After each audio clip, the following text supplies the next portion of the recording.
Los mismos pacientes nos piden la resonancia magnética. Tengo dolor lumbar, doctor, necesito una prueba para confirmar lo que me pasa. Son pacientes con miedo. Y si pedimos una resonancia, le estamos haciendo un flaco favor. Tenemos más de un 60% de falsos positivos. Encontramos discopatías que no son la causa de su dolor. El paciente se identifica con el síntoma, entra en kinesiofobia, en una discopatía, no puedo hacer ejercicio, y va justificando su dolor con esta prueba de imagen que es un falso positivo, 60% de los casos. Y entonces el diagnóstico, sobre todo en las lumbalgias benignas o inespecíficas, como bien comentabas, que abundan en la literatura. Y de otro lado, cuando correlacionamos con la clínica, si hay una irradiación por una metámera, ya el falso positivo se reduce un 4%. Esto es la importancia de detectar bien y explorar cuando hay una afectación del nervio ciático, del 5S1, o cuando en cambio exclusivamente no hay irradiación y aquí, entre comillas, estamos perdidos. No puedo apuntar en el curso clínico el informe del radiólogo y no puedo darle una respuesta clara al mismo paciente. A veces hasta hay este conflicto, que el paciente reivindica que quiere una prueba de imagen. Y nuestra labor es educarle a llegar a otro tipo de diagnóstico. Y en este sentido es importante tocar al paciente y, en primer lugar, observar. La exploración física empieza por la observación y no sé si podéis ver que aquí hay un cambio.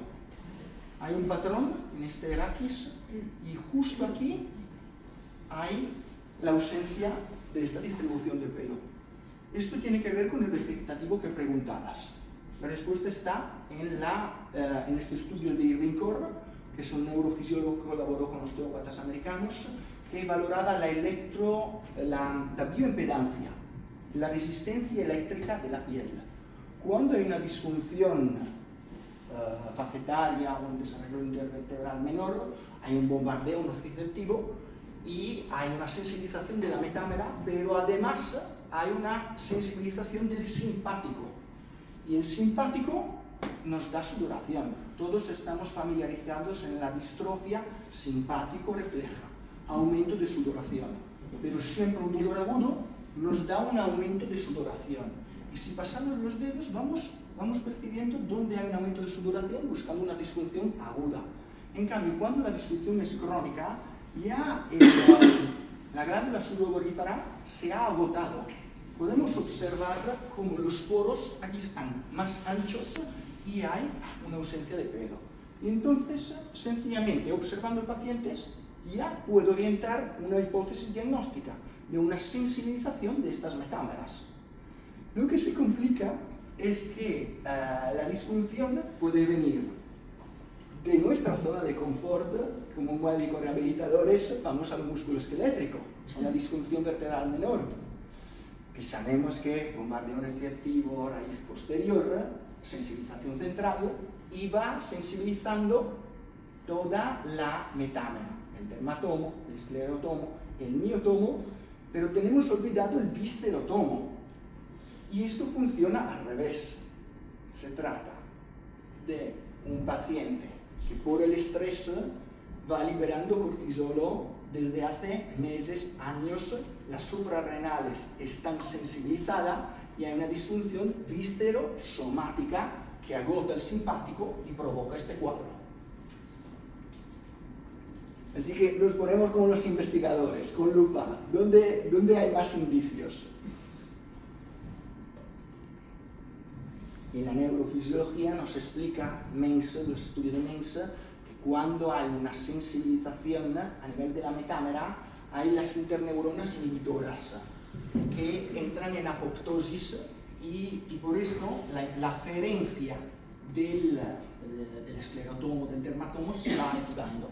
Es el mecanismo también de la puerta de entrada donde actúa el TENS y de Merzacki-Wall.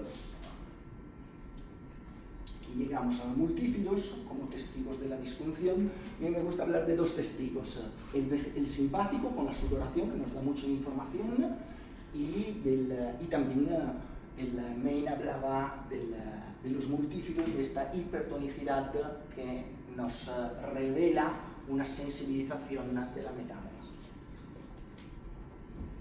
El concepto de DIM, ya hemos comentado, donde no tenemos pruebas de imagen. Hay que confiar en nuestra intuición, en nuestras manos, nuestra habilidad diagnóstica. Y lo que vamos a buscar es, palpando espinosa por espinosa, y encontramos un cambio, encontramos cambios tróficos en la piel y diferencias. Y entonces, observación, ahora hablaremos de inspeccionar el movimiento, palpación y por supuesto toda la exploración estándar y a veces apoyarnos en radiología. El esquema estrella, le pedimos al paciente realizar una flexión y vamos valorando si hay una limitación o si hay dolor. Extensión, rotación, desviaciones laterales, y en esta estrella vamos marcando que este paciente tiene la desviación lateral dolorosa, tiene dolor en la rotación y vamos a manipular siguiendo el no dolor. Da mucha confianza manipular y preguntar al paciente, ¿usted está notando dolor? Y nos contesta que no.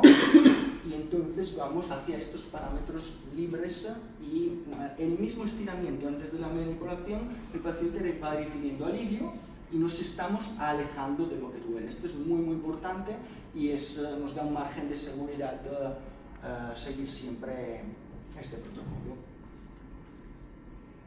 En el examen sedentario vamos realizando con el paciente en decúbito prono una presión axial en las espinosas y una presión lateral de las espinosas. Y al final una presión contrariada. Vamos a verlo a nivel axial, vamos detectando el dolor, la vértebra dolorosa. Colocándonos del lado del paciente en decúbito prono, vamos comparando hasta encontrar el sentido de la disfunción. Aquí estamos empujando de este lado, estamos provocando una rotación derecha, luego provocamos una rotación izquierda y entonces encontramos el movimiento doloroso. Y esto nos va a confirmar lo que ya hemos visto en el esquema de la estrella de Main y de la Sage. Y al final, presión contrariada, encontramos el segmento. Con el paciente en decúbito prono vamos valorando las espinosas y tenemos como faro de Alejandría para distinguir entre espinosas lumbares y dorsales. La espinosa de D12 es puntiforme, es menos de 1 centímetro. La espinosa lumbar son 2-3 centímetros, es mucho más ancha y a partir de ahí ya vamos tocando. Luego vamos a practicar esto porque nos permite distinguir exactamente, de manera muy clara, el nivel. Al lado de las espinosas vamos valorando los multífidos. Persona más delgada podemos a nivel más profundo palpar los macizos articulares. Aquí mismo. Y al final, la conformación diagnóstica nos la da la palpación del ligamento interespinoso. Ya antes habéis hablado de la inervación del ligamento interespinoso. ¿Alguien se acuerda? Segmento posterior. Por segmento posterior y ¿qué nervio? El nervio de Luschka. El nervio de Luschka lleva las aferencias dolorosas del disco y también del ligamento interespinoso. Y entonces, por sensibilización, cuando hay un ligamento interespinoso doloroso, nos da información también de la nocicepción del disco. Y también es muy agradecido pinchar el ligamento interespinoso, porque si está sensibilizado, desensibilizamos tratando y pinchando el ligamento interespinoso.